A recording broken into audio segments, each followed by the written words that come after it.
we are going to share. Anyone ever built a home here? Anyone built a home from scratch? Okay. All right. So there's zoning regulations, right? You can't just do whatever you want. Right? There's some rules with that. So you can't just say, you know what, I'm gonna have a roof and I'm not gonna have a railing around it. No safety. I'm just going to, I'm just gonna have like a ditch somewhere that I feel like it. Yeah, there are regulations. If there's a hazard, a danger to yourself or others, you're not going to get permits. They're not going to allow you to build. And where does that come from? It comes from all the way back in this week's parasha. It says, "V'nishmartem me'od lenafshotechem." We have to be very cautious. We have an obligation to take precaution for shmirah, for safety. And from here we learn that we have, if you have a roof, you have to put a ma'akeh. V'asita ma'akeh legagecha. It's a different pasuk, but it's there. It's connected to safety and hazards.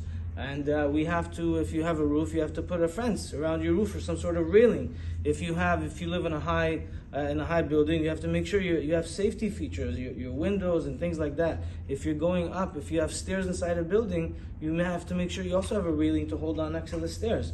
And not even more than that, if you're in a place that you could just build maybe a block of flats or something, and say, hey, why do I need to put lights in the hallway? I'm selling houses. Why do I have to pay for electricity if I'm building this?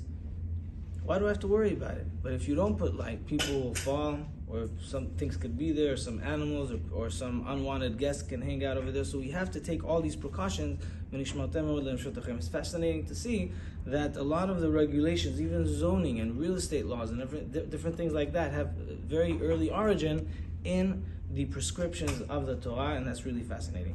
And another type of shemirah that we have, we should look over for our nefesh, is actually our soul, like on a deeper level. Our nafshotechem, meaning to say our spiritual self.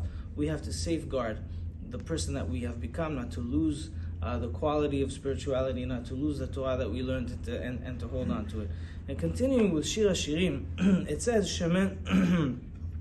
Shemen turak shemecha, al ken alamot ha'evucha. Shemen means oil, and turak means to pour from one to the next. So that Sirah Amor says that le'atid lavo, in the days to come, everyone will appreciate the scent, the quality, the greatness of Hashem, of God. And therefore, al ken alamot ha'evucha, alamot means all the young people out there, they're going to want to fall in love with you. What does that mean? It says the Sulamot, all the nations are going to want to convert. They're all going to want to join in the program, and they're going to want to get closer and closer to Hashem and to the Torah.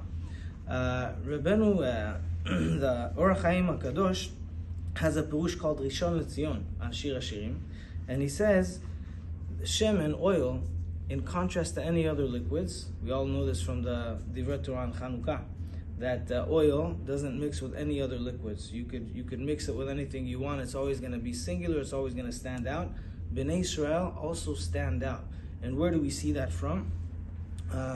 He brings the midrash that says, Rabbi Elazar HaKapar says, because of 4 mitzvot, we stood out and we were saved or redeemed from Egypt. First of all, we safeguarded ourselves from issues of promiscuity. Bnei Israel were very, very modest. As another pasuk says, Gan na'ul achoti kara, it's like a safeguarded garden, basically, that Am Yisrael kept themselves, and they didn't do anything wrong when it came to intimate relations. They were very, very modest. Secondly, Lashon Hara, they were very particular not to speak Lashon Hara. How do we learn that from? That when we had to leave Egypt, what did Hashem tell Moshe Rabbeinu to tell the Jews? That you have to go and borrow items of silver and goods from your neighbor. One woman will ask her neighbor. You can only ask your next door neighbor. You can't ask the one that lives two blocks down. No, I don't know what she has. Only my next door neighbor. Maybe I saw, maybe she told me she has this, she has that. I don't have to share what I know. I don't have to disclose what I know about other people, even if it's just, hey, they have a blue car, they have a green lawnmower. I don't have to say anything. So they were in Lashon Hara. They were very, very particular and sensitive. Also, they didn't change their name, right? Reuven, Shimon, Levi, Yehuda, they always kept that here. And then in this Keilah, I know we're very particular about that. We have the Vida, we have the Salvo, we have all the names going back, very, very particular. And also, Lo Shinu et Leshonam, they didn't change their language, as we see that Shemen Turak, Shemecha, also that. So because of these 4 qualities, we were redeemed from Mitzrayim, we were saved from Mitzrayim. And that's why it says, Al ken alamot ha'evucha, therefore alamot is the young woman that would love Hashem.